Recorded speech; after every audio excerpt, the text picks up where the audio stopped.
범람하는 거짓 정보와 가짜 뉴스, 공정한 경제를 말합니다. 깊이 있는 경제발전소 박연미의 경제탐사.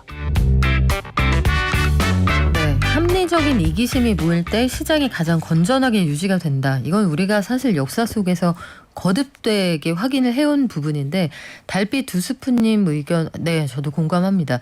물건 구매할 때 환경 생각하는 회사 제품을 선택하게 됩니다. 그리고 결국 그 환경을 누리는 게 우리들이니까 착한 기업이 성공하도록 소비자들이 착한 기업 제품 사용해 줍시다 해주셨는데요. 반면에 그린워싱하는 기업은 굉장히 혼쭐이 납니다.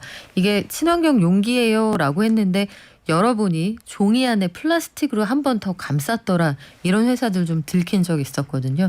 기업들이 참 할 일도 많고 숙제도 많은데, 하나 숙제를 더 드릴게요. 경력 단절 여성들이 일할 수 있는 기회도 좀 많이 주셨으면 좋겠는데, 통계청 조사 결과가 나왔습니다. 기혼 여성의 고용 현황 어떻게 읽을 수 있을까요? 이정호 전 미디어오늘 편집국장이 알려주실 거예요. 안녕하세요. 네, 반갑습니다. 고용이 총량으로는 늘어난다. 구조적으로는 악화될지언정 어쨌든 늘어나고 있다는 건 사실인데, 여성, 비정규직, 이 사회적 약자의 고용은 여전히 좀 힘든 모양이네요. 네, 그렇습니다. 이게 그 기혼 여성 고용 현황은 그렇게 오래된 통계치는 아닙니다. 2016년도부터 데이터를 만들어 가지고 경단녀에 대한 고민들을 많이 하겠다, 이런 취지로 만든 거고요. 이게 데이터의 기준선은 올해 4월 달에 나온 상반기 지역별 고용 조사를 재가공한 겁니다. 근데 이게 좀 네. 문제가 조금 있는 게, 고용의 양과 질 부분에 있어서 양은 조금씩 줄어왔었습니다. 근데 이제 질은 좋아졌었는데 둘 다가 이번에 한꺼번에 떨어진 거죠. 둘 다 종전보다 상황이 좀 악화됐다. 기혼 여성들 고용 현황을 좀 구체적으로 들여다볼까요? 일단 15세에서 이제 가임기에 있는 54세의 여성들이, 그중에서 기혼 여성이 우리나라에서 832만 명 정도 됩니다. 이 가운데 결혼하셨고 18살 미만인 자녀를 두고 있는 일을 하시는 분, 워킹맘, 이분들이 260만 명이라고 올 4월 달 이제 통계치가 나왔는데, 이게 이제 작년에 비해서 한 7만 명 정도 줄어든 거죠. 해마다 한 2만 9천 명 정도 줄어들고 있었는데 이번에 많이 줄어든 거죠. 특별히 우리가 생각해 볼 수 있는 변수는 결국 코로나19인 건가요? 그렇죠. 다른 고용 지표는 그 2019년 코로나 이전으로 거의 대부분 회복됐습니다. 전체 취업자 수도 뭐 2천만 명 넘어서 가지고 이미 회복이 다 됐는데, 여기만 지금 이제 이러고 있는 거죠. 여성 쪽에만. 언론들이 보기에는 이 통계 결과가 어떻다라고 해석을 하고 있나요?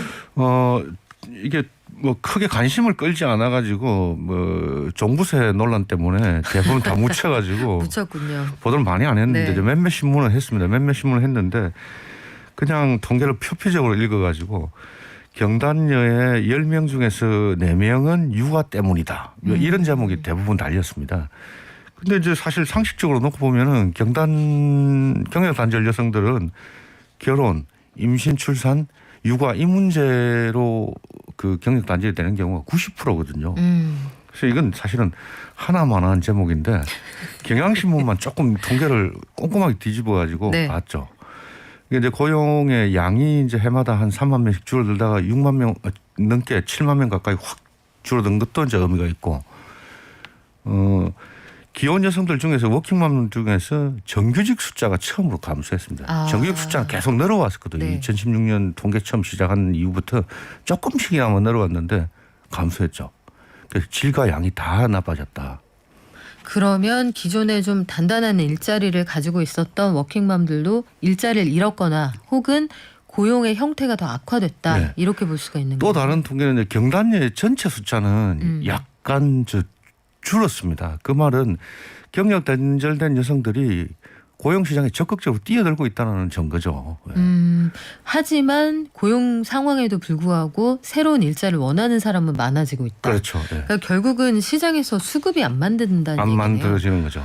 코로나 위기 때문에 이게 일자리 찾기가 힘들고 특히 이게 우선순위에서 좀 밀린다는 얘기가 될 텐데, 어떤 대책이 필요할까요, 그러면? 그러니까 고용정책 자체를 갖다 전반적이고 보편적인 형태의 고용정책보다는 뭐 특별하게 기혼 여성, 뭐 경단녀 이런 식으로 핀셋 정책이 좀 필요할 때라고 보여집니다. 지금도 보면 비정규직이나 여성 사회적 약자 쪽에서는 아직도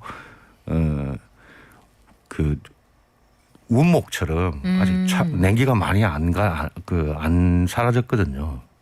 그래요. 지금 최근에 고용 통계 관련해서 정부 브리핑 내용을 보면 홍남기 경제부총리가 코로나19 이전 수준으로 그 취업자 수 증가폭이 회복이 되었습니다라고 네. 얘기를 했어요. 그러니까 사람의 숫자 늘어나는 숫자는 종전하고 비슷한데 질이 안 좋아지죠. 그렇죠. 속에 들여다보면 일단 초단기 근로자들이 늘어나고 있다. 예. 여성에 대해서는 또 육아를 배려할 수 있는 그런 일자리가 필요한데 그렇죠. 말이죠. 근데 기업 입장에서 또 생각을 해보면 이게 영속해서 적어도 뭐 4시간 이상 8시간 이렇게 쭉 근로할 수 있는 근로자를 먼저 찾다 보니 이게 부딪히는 가치 같은데 우리가 그 여성들을 위해서 일자리를 늘리자 하면 어떤 부분을 제일 먼저 해결하면 좋을까요? 일단 뭐 이럴 경우에는 당근 정책도 필요하겠죠. 당장은 필요합니다. 기업에 대한. 예. 그런 여성들 이게 지금 이제 고용 시간 자체가 보면 경력 단절됐다가 복귀한 사람들이 보통 한 35시간 정도 되거든요. 이게 40시간하고 크게 많이 차이가 나지는 않습니다. 극단적으로 뭐 15시간이라든지 이렇게 돼 있는 건 아니니까. 하루 40 그러면은 하루에 8시간 기준으로 할 때 5일 정도 일한다는 얘기고 그렇죠. 하루에 1시간이 모자란다. 한 7시간 정도 일하는 거죠. 네. 이런 부분들을 어떻게 채워줄 수 없을까 아니면 육아 관련해서 마일리지화 할 수 없을까 이런 그렇죠. 것도 생각을 해보게 되는데 아이디어로 풀어야 될 일이 참 많은 것 같습니다. 지금은 양을 늘리지 못하는 그런 시대라면 아이디어로 우리 여러 가지 사회적인 쟁점들 좀 풀어보자고요. 지금까지 이정호 전 미디어오늘 편집국장과 함께했습니다. 고맙습니다. 예.